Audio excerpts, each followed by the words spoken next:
আজকে সারাদিন খুব সুন্দর বৃষ্টি হয়েছে, তার সাথে আমার চোখের বৃষ্টি হয়েছে। আর আমার চোখের সামনে একটা ছেলেকে পুকুরের ভিতর ধাক্কা দিয়ে ফেলে দিল। অনেকগুলো ঘটনা নিয়ে আজকে চলে আসলাম।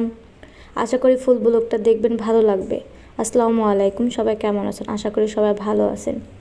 তো রাতের বেলা গতকালকে রাত্রে হঠাৎ পড়তে বসেছি, হঠাৎ করে দেখি চোখের কোণে কেন যেন পানি চলে আসে। মাঝে মাঝে এরকম হয়, হুটহাট কেন জানি কান্না চলে আসে। মন চায় কাউরে জড়ায় ধরে চিৎকার পরে কান্না করতে পারতাম, তাহলে মনটা মনে হয় হালকা হয়ে যাইতো। জানি না কেন এমন হয়, মাঝে মাঝে এরকম হয়। আপনাদের কি কখনো এরকম হয়? হয়তো ভালো আছি না কি আছি নিজেও বুঝতে পারি না, ঠিক আছে, কিন্তু মাঝে মাঝে এরকম কান্না চলে আসে হুটহাট। একা থাকলেও মনে হয় এরকমই হয়, তাই না? যাই হোক, আজকে অনেক সুন্দর বৃষ্টি হয়েছে, কি বলবো, সকাল থেকে শুরু করেছে একবারে। মানে এখন যে আমি সন্ধ্যা ভয়েস দিচ্ছি, তো ওই ভয়েস ক্লিপ দেওয়ার প্রচুর পরিমাণে ঝড় আর বৃষ্টি, কি বলবো। বৃষ্টি 1-2 ঘন্টা ভালো লাগে, সারাদিন বৃষ্টি ভালো লাগে না। যারা কর্মমুঠো, রিক্সা চালায় বা বাইরে ছোটো ছোটো কাজ করে, তাদের কিন্তু জীবিকা নির্বাহ করতে অনেক বেশি কষ্ট হয়, তাই না? আর তার সাথে দেখেন আমার গাছে কিন্তু খুব সুন্দর একটা ফুল ফুটেছে। আর এই গাছে কীভাবে দুলতেছে, কি ঝড় দেখেন। হঠাৎ করে চোখ গেল ওই পুকুরের পাড়ে, জুম করে দেখি একটা ছেলে আরেকটা ছেলেকে ধাক্কা দিল না কি বুঝতে পারতেছি না। ওরা ওই পুষ্করিণীর পাড়ে কী করতেছে, আমার প্রচুর ভয় লাগতেছে। যে আজকাল মানুষ যেমন ডাকাত হয়ে গেছে, বাচ্চা কাচ্চারাও কিন্তু অনেক ভুল করে ফেলে, ভুলবশত।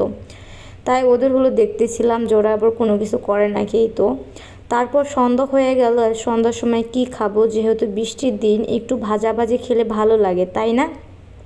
আর একা একা কিছুই বানায় খেতে ভাল লাগে না, কারণ বর্ণা মানুষ একা থাকলে, কারণ শয়তানের মস্তিষ্ক বসে বসে থাকি, অন্যরকম চিন্তা ভাবনা হয়, এই আর কি।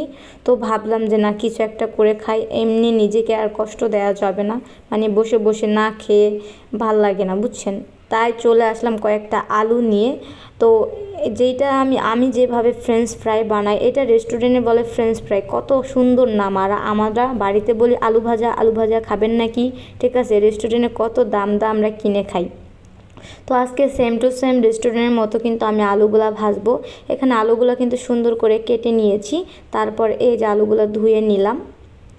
আর এভাবে আলু ভাজলে সেম আপনারা রেস্টুরেন্ট খেয়ে যে স্বাদটা পাবেন, বাসায় ঠিক ওরকম সেম স্বাদ পাবেন। তো আলুগুলো প্রথমে আমি ধুয়ে এভাবে একটা টিস্যুর মাধ্যমে কিন্তু মুছে নিচ্ছি, জানি কোনো রকম পানি না থাকে।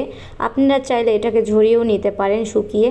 তো এরপর চুলায় একটা কড়াই বসিয়ে দিলাম আর পরিমাণ মতো তেল দিয়ে দিলাম। এখন হলো আলুগুলো আমি ভেজে নিব। আর আমরা একটু ভাজাভাজি করার সময় অনেক সময় কিন্তু আমরা তাড়াহুড়া করি, কিন্তু তাড়াহুড়া করলে হবে না। ভাজাভুজি খেতে হলে অনেক ধীর স্বস্তিকর হলো ভাজতে হবে।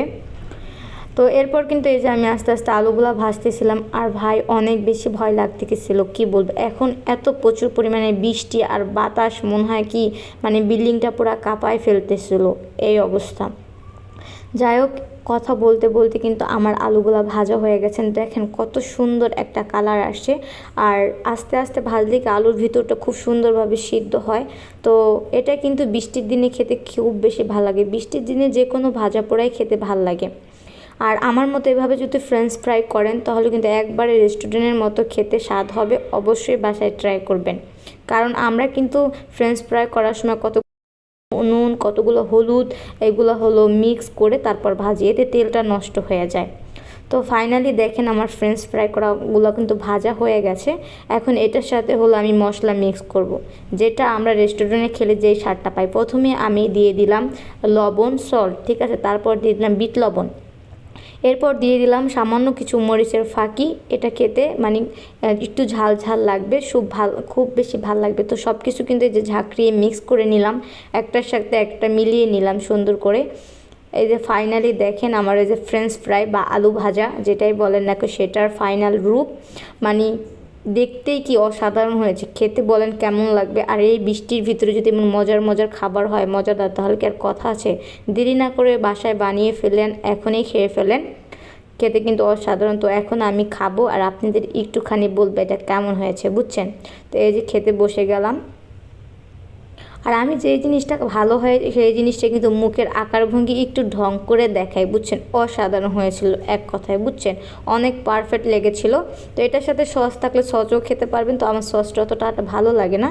তো আজকে এই পর্যন্ত, সবাই ভালো থাকবেন। ভিডিওটা কেমন লেগেছে, থ্যাঙ্কস ফর ওয়াচিং। পরবর্তী ভিডিওতে দেখা হবে আপনাদের সাথে।